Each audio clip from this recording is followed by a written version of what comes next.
প্রথম ধাপে ছোট্ট একটা মিনি ট্রেইলার দেখাইছিল, আর আজকে শুরু করেছে ফাইনাল খেলা। আসলে মাইরের উপর ওষুধ নাই, আর বাঙালি জাতি বা মুসলিম জাতি যতক্ষণ কিল না খায় নিজের পিঠে, ততক্ষণ মনে হয় সচেতনতা আসে না। নিজের মাতৃভূমিকে প্রটেক্ট করার জন্য এই জিনিসগুলো খুবই জরুরি। এবং এই ফজলুরকে তওবা করে মানুষের কাছে ক্ষমা চাইতে হবে, এবং জামাত শিবির সহ বাংলাদেশের যেই সকল ছাত্র জনতাকে কটূক্তি করেছে তাদের কাছে ক্ষমা চেয়ে স্যালুট দিতে হবে এই ফজলুর রহমানকে। আমি চ্যালেঞ্জ ছুড়ে দিয়ে বলছি, আপনি ক্ষমা না চাইলে এদেশের কেউ আপনাকে ক্ষমা করবে না। এবং এই ফজলুরকে বাংলাদেশের নাগরিকত্ব বাতিল করতে হবে, এই ফজলুরকে বিএনপি থেকে পদত্যাগ করাতে হবে, তাকে বহিষ্কার করতে হবে এবং তাকে জেলের মধ্যে নিতে হবে। কারণ জুলাই বিপ্লব নিয়ে ধান্দাবাজি করার কোনো সুযোগ এদেশের কাউকে আমরা দেই নাই। তারা আজকে যেই ন্যাক্কারজনক ঘটনা ঘটিয়েছে তাদেরকে এর শাস্তি পেতেই হবে এবং এদের বিরুদ্ধে আইনানুগ ব্যবস্থা গ্রহণ করা হবে। হঠাৎ ফজলুর মোবাইলে হাসিনার কল, অবাক করা ঘটনা। হঠাৎ ফজলুর মোবাইলে হাসিনার কল, অবশেষে আপনি আমাকে ফোন দিলেন। 16 বছর তো আপনি আমাকে ফোন দিলেন না। আওয়ামী লীগ পুরো টাকা ইনভেস্ট করছে বিএনপির পিছনে। বর্তমান যে বিএনপি আছে এটা হচ্ছে মোদির দ্বিতীয় স্ত্রীর ঘরের সন্তান। বর্তমান BNP is not BNP. BNP become ভারতীয় ন্যাশনালিস্ট পার্টি। যেই দেশে বিএনপি আছে ওই দেশে আর শত্রুর দরকার নাই।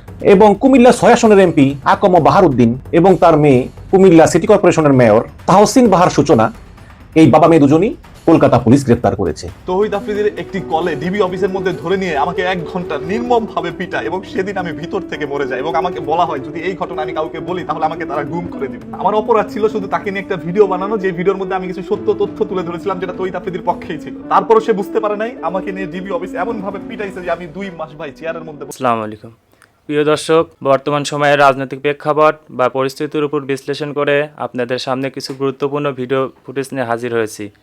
এমনকি দর্শক, আমি আশা করছি যারা ভিডিওটি অন করেছেন তারা সম্পূর্ণ ভিডিওটি মনোযোগ সহকারে দেখবেন, তাহলেই বুঝতে পারবেন ভিডিওর মূল রহস্য বা আসল ঘটনাগুলো। তো প্রিয় দর্শক, আমি আর বেশি কথা বাড়াতে চাই না, চলুন দেখে আসি আজকের সেই কাঙ্ক্ষিত ভিডিওগুলো। তবে তার আগে বলি, যারা এখনও চ্যানেলটি সাবস্ক্রাইব করেননি তারা চ্যানেলটি সাবস্ক্রাইব করে পাশে থাকা বেল আইকনটি বাজিয়ে দেবেন, আর যারা ইতিমধ্যে সাবস্ক্রাইব করে রেখেছেন তাদেরকে অসংখ্য ধন্যবাদ। তো চলুন দর্শক, একটা লাইক দিয়ে আমরা ধারাবাহিকভাবে সকল ভিডিওর বিস্তারিত আলোচনা দেখে আসি। আওয়ামী লীগ এবং বিএনপি তারা একত্র হয়ে আওয়ামী লীগ পুরো টাকা ইনভেস্ট করছে বিএনপির পিছনে। বর্তমান যে বিএনপি আছে এটা হচ্ছে মোদির দ্বিতীয় স্ত্রীর ঘরের সন্তান। বর্তমান BNP is not BNP. BNP become ভারতীয় ন্যাশনালিস্ট পার্টি। যেই দেশে বিএনপি আছে ওই দেশে আর শত্রুর দরকার নাই। বিএনপি যদি কোনো অবস্থাতে বাংলাদেশে সরকার গঠনের সুযোগ পায়, এই বিএনপি হাসিনা ভারতকে যতটুকু না দিয়েছে তার 3 গুণ দিয়ে দেবে। কেন জানেন? ভারতের আনুগত্য, ভারতের কমিটমেন্ট নেওয়ার জন্য, so that they can continuously hold into the power. দর্শক শ্রোতা, আপনাদেরকে একটা কথা বলি, বিএনপি দাবি করে তারা অত্যন্ত জনপ্রিয় দল। আমি অস্বীকার করি না বিএনপির জনপ্রিয়তা আছে, কিন্তু একটা কথা, গত 16 বছরে বিএনপি ফেল করছে every step of their life. গত 16 বছরে জনগণের ভোটাধিকার নিশ্চিত করতে বিএনপি ফেল করছে। বেগম জিয়া অসুস্থ, হাজতে গেছে, বেগম জিয়াকে হাজত থেকে বের করার জন্য একটা আন্দোলন বিএনপির কেউ পারফর্ম করে নাই। আপনাদেরকে আমি ঠান্ডা মাথায় বলে রাখি, তারেক রহমান এবং বেগম জিয়াকে যদি দিনে দুপুরে খুন করা হয়, এই খুনের বিচার বিএনপি চাইবে না। আপনারা ধান্দায় আছেন বিএনপি আপনাদেরকে ভারত খাদাও, আপনাদেরকে দেশে নিরাপত্তাই না দেবে। You are dreaming, you are in a dream. কোন শয়তানের মাথায় টুপি পরাইয়া যদি বলে সে জানাজা ইমামতি করবে এবং মৃত ব্যক্তি জান্নাতে যাবে, আপনারা বিএনপির মাথায় জোর কইরা টুপি পরাইয়া যদি বলেন জাতীয়তাবাদ আনবে, আপনাদের জায়গা জাহান্নামের চৌরাস্তায়। জীবনে আপনারা জান্নাতে যাবেন না। এই যে বিএনপির যেসব গোরখোদক আব্বাস, মির্জা ফাক, কুশিবগঞ্জের ফজা, আব্দুল আউয়াল মিন্টু, আমির খসরু মাহমুদ, সামাও বায়ের, রুমিন ফারহানা, এরা পার্টেন, এরা সব বেইমানের গোষ্ঠী, এরা সবাই সোশ্যাল প্রস্টিটিউট। এদেরকে দিয়ে সোশ্যাল প্রস্টিটিউশন চলবে, এদেরকে দিয়ে দেশ চালানো চলবে না। দেশের যে পরিস্থিতি, আওয়ামী লীগ এবং বিএনপি তারা একত্র হয়ে আওয়ামী লীগ পুরো টাকা ইনভেস্ট করছে বিএনপির পিছনে। এই কুত্তার বাচ্চা বিএনপি যেটা এখন চালাচ্ছে, এরা কোনো বিএনপি না, এরা কোনো সুসন্তান না। They become devil, they become chors. এরা কোনোদিন বাংলাদেশের সন্তান হইতে পারে না। শহীদ রাষ্ট্রপতি জিয়াউর রহমান যে বিএনপি তৈরি করে গেছে, আমি ওই বিএনপি চাই, ওই বিএনপিকে আমি মাঠে চাই। কিন্তু বর্তমান যে বিএনপি আছে এটা হচ্ছে মোদির দ্বিতীয় স্ত্রীর ঘরের সন্তান। এই বাল দিয়া রান্নাঘর সাফ করা চলবে, কিন্তু প্রাসাদ গড়া চলবে না। এবং এই ফজলুরকে তওবা করে মানুষের কাছে ক্ষমা চাইতে হবে এবং জামাত শিবির সহ বাংলাদেশের যেই সকল ছাত্র জনতাকে কটূক্তি করেছে তাদের কাছে ক্ষমা চেয়ে স্যালুট দিতে হবে এই ফজলুর রহমানকে। আমি চ্যালেঞ্জ ছুড়ে দিয়ে বলছি, আপনি ক্ষমা না চাইলে এদেশের কেউ আপনাকে ক্ষমা করবে না। এবং এই ফজলুরকে বাংলাদেশের নাগরিকত্ব বাতিল করতে হবে, এই ফজলুরকে বিএনপি থেকে পদত্যাগ করাতে হবে, তাকে বহিষ্কার করতে হবে এবং তাকে জেলের মধ্যে নিতে হবে। কারণ জুলাই বিপ্লব নিয়ে ধান্দাবাজি করার কোনো সুযোগ এদেশের কাউকে আমরা দেই নাই, সেটা কোনো রাজনৈতিক দল করতে পারবে না। আমি আজকের ভিডিওতে আপনাদেরকে চ্যালেঞ্জ দিলাম, উনি পারলে আসুক আমার সামনে। আমি নিশ্চিত করে বলছি এই ফজলুর রহমান বাংলাদেশের বিরুদ্ধে গভীর ষড়যন্ত্রে লিপ্ত, আওয়ামী লীগকে পুনর্বাসনের জন্য গভীর ষড়যন্ত্রে লিপ্ত এবং তার বেতন ভাতা ওই শেখ হাসিনার বিশেষ এজেন্টদের মাধ্যমেই দেওয়া হচ্ছে। বাংলাদেশে চেকাচেকি করবেন না। এই বাংলাদেশে তোমার চেকাচেকির জন্য দেশটা স্বাধীন হয় নাই, ওই চেকাচেকি শেখ হাসিনা করেছিল 16 বছর, কোনো মুক্তি হয় নাই। এ বাংলাদেশে ইসলামী মূল্যবোধের শক্তি থাকবে, এদেশে ধর্মভিত্তিক রাজনৈতিক দল করবে, এদেশের মানুষগুলো ছাত্র জনতা জীবন দিয়েছে, তারা নতুন রাজনীতি করবে। তোমার ওই পুরাতন রাজনৈতিক জায়গায় যদি সংস্কার করে টিকতে না পারো তাহলে তোমাদের রাজনীতি করার বিন্দুমাত্র অধিকার নেই। বিএনপিকেও একটা কথা বলি, আওয়ামী লীগ কিন্তু অনেক ইস্যুগুলোকে ইনিয়ে বিনিয়ে কিনিয়ে ভিন্ন লাইনে যাওয়ার চেষ্টা করেছে। বামদের খপ্পরে পড়ে ইনিয়ে বিনিয়ে ফজলু ইস্যু, দেশ বিরোধী যে সকল নেতা আছে তাদের ইস্যুকে ধানা চাপা দিবেন না, তাহলে কিন্তু ওই যে মানে কি বলে ভাঙা শামুকে পাও কেটে যায়, সেই রকম অবস্থা কিন্তু বিএনপির হবে ক্ষমতায় যাওয়ার আগেই। অ্যাডভোকেট ফজলুর রহমান সাহেব কত বড় দুরন্ত, কত বড় টাউট, কত বড় মিথ্যুক সেটা আজ আবার প্রমাণ করলেন সাংবাদিকদের সামনে বক্তব্যের সময়।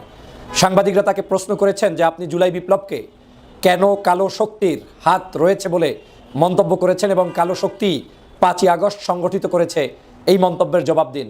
উত্তরে তিনি বললেন তিনি এ ধরনের কোনো বক্তব্যই দেননি, এটা ইউটিউবের বানানো বক্তব্য, এটা তিনি পূর্ণাঙ্গ শুনতে বলেছেন। কত বড় জাহেল হলে মানুষ এই ধরনের মন্তব্য করতে পারে, যার বক্তব্য সমগ্র বাংলাদেশের নিউজ পত্র পত্রিকা ইউটিউব সব জায়গায় স্পষ্ট তিনি বলেছেন এই 5ই আগস্ট সংগঠিত করেছে একটি কালো অপশক্তি এবং এই অপশক্তির নাম হচ্ছে বাংলাদেশ জামাত ইসলামী, এবং সেটাই আরও এক বাড়িয়ে কাজ করেছেন জামাত ইসলামের ছাত্র সংগঠন ইসলামী ছাত্র শিবির। এবং তিনি এই মন্তব্য করেছেন যে সার্জিস হাসনাত এরা সবগুলোই জামাত শিবিরের প্রোডাক্ট হিসেবে এই জায়গায় কাজ করেছেন, তাদেরকে এখন আর নেতা বলা যাবে না, বলতে হবে অভিনেতা। এতখানি লম্বা বিশ্লেষণের পরে উনি আবার জাতির কাছে মিথ্যাচার করছে, এই ধরনের বক্তব্য উনি দেয়ই নাই। তো কত বড় যে মিথ্যুক, কত বড় টাউট, কত বড় বয়োজ্যেষ্ঠ হওয়ার পরেও নিজেকে মুক্তিযোদ্ধার একটা হোলসেলার হিসেবে দাবি করার পরেও তিনি কিভাবে জাতির কাছে এরকম মিথ্যাচার করতে পারেন, আমি তীব্র নিন্দা জানালাম। আমি এতদিন জানতাম লোকটা ব্যবসা করছে, রাজনীতিটাকে ব্যবহার করছে, বিএনপির কাঁধে চড়ে আওয়ামী লীগকে পুনর্বাসন করছে। আজ দেখছি তিনি এই জায়গায় চরম মিথ্যাচারের জায়গায় অবস্থান করছে, যেটা একজন অ্যাডভোকেট কিংবা একজন একটা দলের চেয়ারপারসনের উপদেষ্টা হয়ে এতটা মিথ্যাচার খাটে না। আপনি জাতির কাছে ক্ষমা চান, আপনি জাতির কাছ থেকে নতুন করে তওবা করে তারপরে রাজনীতি করুন ফজলুর রহমান। আপনি জনগণের কাছে বলুন আমি ফজলুর রহমান পাগল হয়ে গিয়েছি, ভুলবশত আমার ব্রেন কাজ করে নাই, তাই আমি আপনাদেরকে উল্টাপাল্টা বলেছি। আসলে এই জুলাই বিপ্লব সঠিক ছিল, এই কাজে অংশগ্রহণ করেছে জামাত শিবির, তাদেরকে আমি স্যালুট জানাই। এই ধন্যবাদটা আপনি জাতির কাছে দিয়ে মাপ চান, তাইলেই আপনি পূর্ণাঙ্গ মাপ পাবেন। আপনি মাপ চান যে এই জুলাই বিপ্লব করেছে শহীদ যোদ্ধারা, এই জুলাই বিপ্লব করেছে আহত ব্যক্তিরা, এই জুলাই বিপ্লব করেছে ছাত্র জনতা, সেটা বলে আপনি স্যালুট দেন, আপনি মাপ চান, জনগণ হয়তো আপনাকে মাপ করবে। উল্টো আপনি মাপ না চেয়ে আপনি জনগণকে বিভ্রান্ত করছেন। আমি তো অনেক আগেই বলেছি বিএনপির উচিত ছিল এই লোকটাকে সবার আগে বহিষ্কার করা। শুধু তাকে বহিষ্কার নয়, বাংলাদেশ জাতীয়তাবাদী দলের ছত্র ছায়া এসে 5ই আগস্টের পরে যারা যারা আওয়ামী লীগকে পুনর্বাসন করার জন্য অতি দরদ নিয়ে মাঠে নেমেছে, এই সবগুলো দান্দাবাজকে অতি দ্রুত গ্রেপ্তার করা এবং বহিষ্কার করা উচিত ছিল। রাষ্ট্রের উচিত ছিল তাদেরকে গ্রেপ্তার করা। কেন বলছি এই কথা? আমরা জুলাই বিপ্লবকে করেছি বাংলাদেশের সমগ্র মানুষের অংশগ্রহণের মধ্য দিয়ে। এটা কোনো কালো শক্তি, এটা কোনো অপশক্তি ছিল না, এটা সমগ্র মানুষ প্রকাশ্যে আন্দোলন করেছে। এই জুলাই বিপ্লবে 2000 মানুষ দিবালোকের মতো শহীদ হয়েছে। আবু সাইদ মুগ্ধ তারা বুক চিতিয়ে দিয়ে তারপরে শহীদ হয়ে গিয়েছে, আর বলছেন অপশক্তি, কালো শক্তি, জামাত শিবির। আপনি বলছেন জুলাই বিপ্লব, ছাত্র জনতা তাদেরকে নেতা বলতে পারবেন না, অথচ এই নেতাদের গুণে আজকের দেশনেত্রী বেগম খালেদা জিয়া সহ বাংলাদেশের সমগ্র রাজনৈতিক দলের নেতারা আজকের কম বেশি জামিন পাচ্ছে, মুক্তি পাচ্ছে, জেল জুলুম থেকে মুক্তি পাচ্ছে। কৃতজ্ঞতা এত দ্রুত মানুষ কেমনে ভুলে যায়?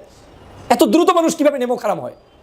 মাত্র একটা বছর পার করতে পারলেন না, তার মধ্যেই ছাত্র জনতাকে বিতর্কিত করছেন, মন্তব্য করছেন, তাদেরকে বলছেন গালিগালাজ করছেন, রাজাকার বলছেন, আলবদর আল শামস বলছেন, আর ইনিয়ে বিনিয়ে আপনি কে কোন জায়গায় বক্তব্য দেয় তাদেরকে দোষারোপ করছেন, আমাদেরকে দোষারোপ করছেন।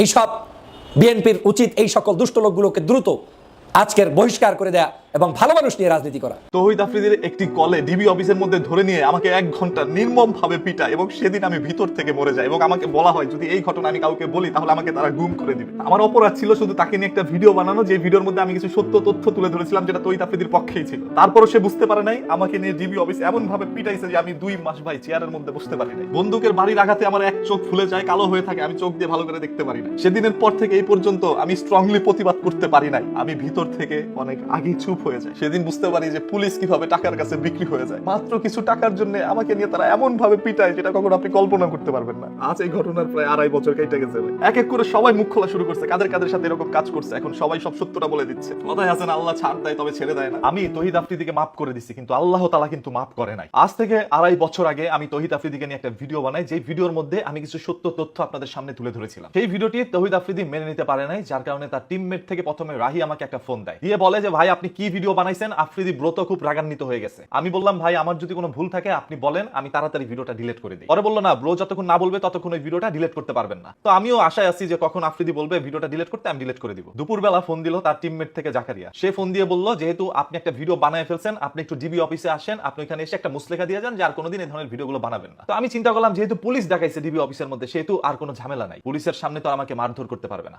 এই চিন্তা করে আমি ডিবি অফিসে যাই এবং যাওয়ার সময় আমার পরিচিত যত ভাই ব্রাদার ছিল আমি সবাইকে ফোন দিছি, ভাই আমাকে তো ডিবি অফিসে ডাকাইছে, আমি কি করব? সবাই বললো তুমি যাও গিয়ে ওইখানে একটা মুসলেখা দিয়ে আসো। আমি আর কোনো কিছু চিন্তা না করে ডিবি অফিসে যাই। ওইখানে জাকারিয়া আমাকে রিসিভ করে নিয়ে যায় 4 তলায়। একজন পুলিশ অফিসারের রুমের মধ্যে আমাকে ঢুকায়, গিয়ে দেখলাম ওই পুলিশ অফিসার তখনও তৌহিদ আফ্রিদির সাথে ভিডিও কলে কথা বলছিল। আমি যাওয়া মাত্রই সে ক্যামেরাটা ঘুরিয়ে বলল এটা কি সেই মালটা না? পরে তৌহিদ আফ্রিদি বলল হ্যাঁ। আর কোনো দেরি না করে তাড়াহুড়া করে আমার পিছন দিকে হাতটা নিয়ে হ্যান্ডকাপ পরায়, মাথার মধ্যে একটি কালো টুপি পরিয়ে দেয়। এর পরবর্তীতে জিজ্ঞেস করা হয় কেন তুই ওকে নিয়ে ভিডিওটা বানিয়েছিস? আমি শুধু বিশ্লেষণ করতে নিলাম, সাথে সাথে ভাই আমাকে ধরে এলো পাথারি লাঠি দিয়ে আঘাত করতে থাকে। আমার পিছন সাইডে একই জায়গায় প্রায় 10 থেকে 20টা তারা বাড়ি মারে। আমার হাতে যেহেতু হ্যান্ডকাপ পরানো, আমি সেই ব্যথা স্থানে হাতও দিতে পারছিলাম না, শুধু ছটফট করে কাঁপাকাঁপি করছিলাম। এক পর্যায়ে পিছনে আমার পায়ের দিকে তারা বাড়ি মারে, তারপর আমি মাটিতে লুটিয়ে পড়ি। তারপরেও তারা প্রায় 2-3 জন আমাকে আঘাত করতে থাকে। অন্যদিকে জাকারিয়া তখনও ভিডিও কলে তৌহিদ আফ্রিদির সাথে কথা বলছিল, মেসেজ করে বলছিল বারবার যে ভাই এক্সট্রিম হয়ে যাচ্ছে, আপনি যা চাচ্ছেন তার চেয়ে এক্সট্রিম হয়ে যাচ্ছে। অনেকভাবে তাকে বোঝানোর চেষ্টা করে, তবে তারপরও পুলিশ অফিসার মানে নাই। সে আমাকে আঘাত করতে থাকে এবং এক পর্যায়ে অন্য একটি রুমের মধ্যে আমাকে নিয়ে যায়। নিয়ে যাওয়া অবস্থায় বলছিল ওকে গুম করে দিব, একটা বস্তা রেডি কর, ওকে বস্তার মধ্যে ভরে কোথাও নিয়ে ফেলে দিয়ে আসবো। আমি তখন প্রচন্ড পরিমাণ ভয় পাই। পরে অন্য একটি রুমের মধ্যে নিয়ে আমার হাঁটুর মধ্যে বাড়ি দিয়ে আমাকে ধরেন এই যে এইভাবে, আমার তো বাধা, আমাকে এইভাবে বসায়। তো এইভাবে বসে বলতেছে সরি বল তৌহিদ আফ্রিদিকে সরি বল। তখন আমি ভিডিও কলের মধ্যে তৌহিদ আফ্রিদিকে সরি বলা শুরু করলাম, আমি মাপ চাওয়া শুরু করলাম। যেহেতু আমার চোখ বাঁধা, আমি কিছু দেখতেছিলাম না যে কোথায় আমাকে নিয়ে যাওয়া হচ্ছে, আমি কোথায় বসে কি বলছি আমি কিচ্ছু জানি না। শুধু আমি এইভাবে বসেছিলাম মাটির মধ্যে, বসে বসে বলতেছি ভাই আমাকে মাফ করে দেন, ভাই যা করছি জীবনে অনেক বড় ভুল করছি, আর কোনোদিন আমি ভিডিও বানাবো না। এবং আমাকে একরকম বলা হয় যে আর কোনোদিন আমি জানো কোনো ভিডিও টিডিও না বানাই। তো যে পুলিশ আমার শরীরের মধ্যে আঘাত করছিল ওনার নামও ছিল সায়েম, উনি আমাকে বলতেছে যে 10-20 হাজার টাকা দে, তাহলে তোর মাইকটা একটু কম হবে। তো আমি তখন বললাম যে ভাই আমার কাছে তো টাকা পয়সা নাই, আমি কিভাবে টাকা পয়সা দিব? আমি কিছু পরিমাণ টাকা অনলাইন থেকে ইনকাম করি, সেটা দিয়ে কোনোভাবে চলি। তখন বললো যে ফকিন্নির বাচ্চা, এটা বলে আমার মানে পিস্তল দিয়ে মারছে না কি দিয়ে মারছে আমি জানি না, তো আমার চোখের এখানে মারে এবং চোখটা কিছুদিন এরকম কালো হয়ে এরকম বন্ধ হয়ে থাকে। মানে ওই অনুভূতি আমার সাথে যেটা ঘটছে, প্রায় 1 ঘন্টা আমার উপর এরকম নির্মমতা চালানো হয়। এবং এসে আমি যখন কান্না করছিলাম, যে হাতে পায়ে আমার পুরো শরীরের মধ্যে ব্যথা, আমি কান্না করছি, তখন এসে আমাকে মুসলেখা দেওয়াচ্ছে, মানে আমার চোখ থেকে পানি ঝরছে আর আমাকে দিয়ে লিখাচ্ছে। উনারা বলে দিচ্ছে, আমি সেটা লিখছি, লিখে তাদের কাছে মুসলেখা দিয়ে আসি। এবং আসার সময় তারা আমাকে দিয়ে একটা ভিডিও ধারণ করে, 4-5 বার শুট নিচ্ছে। সেই ভিডিওর মধ্যে বলাইছে যে তৌহিদ আফ্রিদিকে নিয়ে যে ভিডিও বানাইছে এটা ভুল হয়েছে, আর জীবনে এরকম কিছু করবো না। ওই ভিডিওটা হয়তো আফ্রিদির কাছে তারা দিচ্ছে, এবং আমাকে যে পিটাইছে সেই ভিডিওটাও কিন্তু তৌহিদ আফ্রিদির কাছে থাকার সম্ভাবনা আছে। তো শুধু আমি এটা বলবো, আমি একটা গরিব পরিবার থেকে উঠে আসছি ভাই। আমি তখন সত্য কথা বলতাম, যে অন্যায় যেখানেই হচ্ছে সেখানে গিয়ে আমি প্রতিবাদ করতাম। তো আমি চিন্তা করি না কোনোদিন যে এই প্রতিবাদ করতে গেলে এই সামান্য একটা ভিডিওর জন্য নিয়ে আমাকে ডিবি অফিসের মধ্যে অন্যায়ভাবে আমাকে এইভাবে পিটাবে। ভাই আপনি একবার জাস্ট এইটা চিন্তা করেন, আমার নামে কোনো অভিযোগ নাই, আমার নামে কোনো মামলা নাই, অনলাইনে অসংখ্য কন্টেন্ট ক্রিয়েটর আছে, তাদের ব্যাড সাইডও আছে। তো আমাকে নিয়ে দেখেন তো কোনোদিন কোনো ব্যাড সাইড আপনারা পাইছেন কিনা? আমার কোনো লিঙ্ক ভাইরাল হয়েছে কিনা আজ পর্যন্ত? আমি সবসময় চিন্তা করছি যে আমার ক্যারিয়ার সবসময় ভালো রাখতে হবে, ভালো কাজ করতে হবে, যাতে করে জনগণ আমাকে ভালো বলে। বাংলাদেশে অনেক কন্টেন্ট ক্রিয়েটর আছে ভাই, সত্য কথা কয়জনকে বলতে দেখছেন? কারণ সত্য কথা তারা বলতে পারে না, বললেই তাদের অবস্থা এরকম ভয়াবহ হয়। আমাকে ডিবি অফিসের মধ্যে যখন নেওয়া হয়েছে, আমি যখন হ্যান্ডকাপটা পিছনে আমার বাধা হয়েছে ডিবি অফিসের, তখন আমি জাস্ট চিন্তা করতেছি যে আমি কি বড় অন্যায় করছি, আমি অনেক বড় ক্রিমিনাল, আমার নামে কোনো জিডি নাই, আমার নামে কোনো মামলা নাই, কোনো অভিযোগ নাই, কে ডাকাইলো, কি কারণে করলো, আর একজন পুলিশ অফিসার সে কিভাবে আমার গায়ের মধ্যে হাত তুলে কোনো অভিযোগ ছাড়া। এবং আমার সামনে একটা খাতা নিয়ে লিখতেছে, মানে 7টা-8টা মামলা লিখে ফেলছে, আমি জামাত শিবির করি, আমি হুজুরদের পক্ষে কথা বলি, আমি এটা ওইটা জঙ্গি, কত কিছু বলছে তারা। এবং এক পর্যায়ে আমার হাতে একটা পিস্তল দিয়ে। আমি আশা করছি সম্পূর্ণ ভিডিওগুলো মনোযোগ সহকারে দেখেছেন। সেই সাথে ভিডিওর কোনো তথ্য বা মতামত থাকলে কমেন্ট বক্সে জানিয়ে যাবেন। আজকের মতন এখানে শেষ করছি। ফিরে আসছি আগামী দিনে অন্য কোনো টপিকস নিয়ে। সে পর্যন্ত ভালো থাকবেন। আল্লাহ হাফেজ।